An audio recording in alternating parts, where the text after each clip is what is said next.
আসসালামু আলাইকুম বন্ধুরা, আশা করি সবাই ভালো আছেন। আমরাও ভালো আছি আলহামদুলিল্লাহ। বিটি কিচেন আপনাদেরকে স্বাগতম। চলে আসলাম নতুন আরেকটি রেসিপি নিয়ে। আজকে আপনাদেরকে দেখাবো কই মাছ দিয়ে কিভাবে বেসনের বড়ি রান্না করতে হয়। প্রথমে আমি কই মাছগুলো ভালো মতো কেটে ধুয়ে নিব। মাছগুলো কাটা হয়ে গেছে, এখন আমি বানিয়ে নিব বেসনের বড়ি। এখানে আমি 1.5 কাপ বেসন নিয়েছি। তার মধ্যে দিয়ে দিব হাফ চা চামচ হলুদের গুঁড়ো, হাফ চা চামচ মরিচের গুঁড়ো, তারপর স্বাদ মতো লবণ দিয়ে ভালো মতো মাখিয়ে নিব। তার জন্য দিয়ে দিব পরিমাণ মতো পানি। পানিটা আমি অল্প অল্প করে দিয়ে মাখিয়ে নিব। এরকম একটা ডো বানিয়ে নিব। এবার চুলায় বসিয়ে দিব একটা কড়াইয়ে দিয়ে দিব পরিমাণ মতো তেল। তেলটা গরম হয়ে গেলে দিয়ে দিব বেসনের বড়ি। এভাবে আমি সবগুলো বড়ি বানিয়ে নিব।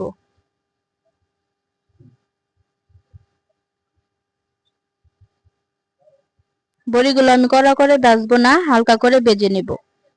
বড়িগুলো ভাজা হয়ে গেছে, আমি এখন উঠিয়ে নেব। এবার আমি মাছটাকে ভেজে নেব। মাছটা আমি হলুদ আর লবণ দিয়ে মাখিয়ে নিয়েছি। মাছটা ভাজা হয়ে গিয়েছে, আমি এখন নামিয়ে নিব। এবার দিয়ে দিব পেঁয়াজ কুচি। পেঁয়াজ কুচিটা আমি বাদামি করে ভেজে নিব।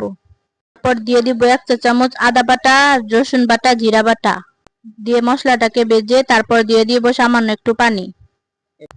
এখানে আমি দিয়ে দিব 1 চামচ হলুদের গুঁড়ো, 2 চামচ মরিচের গুঁড়ো আর দিয়ে দিব স্বাদ মতো লবণ। তারপর দিয়ে দিব 1 চামচ ধনিয়ার গুঁড়া। এবার মশলাটাকে ভালো মতো কষিয়ে নিব, তার জন্য ঢেকে দিব।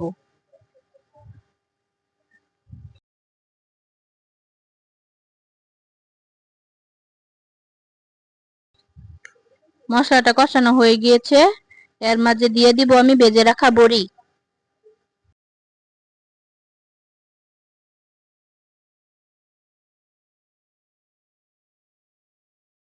বড়িটা দিয়ে আমি ভালো মতো কষিয়ে নিব। কষানো হয়ে গিয়েছে, এর মাঝে আমি দিয়ে দিব পরিমাণ মতো পানি। তারপর দিয়ে দিব কেটে রাখা কাঁচামরিচ। ঢাকনা দিয়ে ঢেকে দিব পানিটা ফুটিয়ে যাওয়া পর্যন্ত। এই পর্যায়ে দিয়ে দিব ভেজে রাখা মাছ।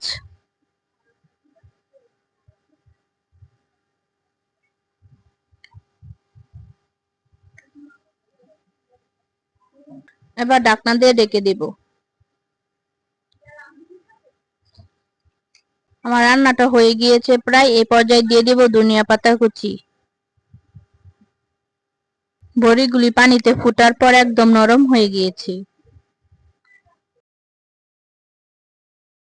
খুবই সহজ ও মজাদার রান্না, আপনারা বাড়িতে ট্রাই করতে পারেন। আমার রান্নাটা যদি ভালো লাগে তাহলে আমার চ্যানেলটা সাবস্ক্রাইব করে পাশে থাকবেন। যারা ফেসবুক থেকে দেখছেন তারা লাইক দিয়ে ফলো করে যাবেন। দেখা হবে পরবর্তী ভিডিওতে। সেই পর্যন্ত সবাই ভালো থাকবেন, সুস্থ থাকবেন। আল্লাহ হাফেজ।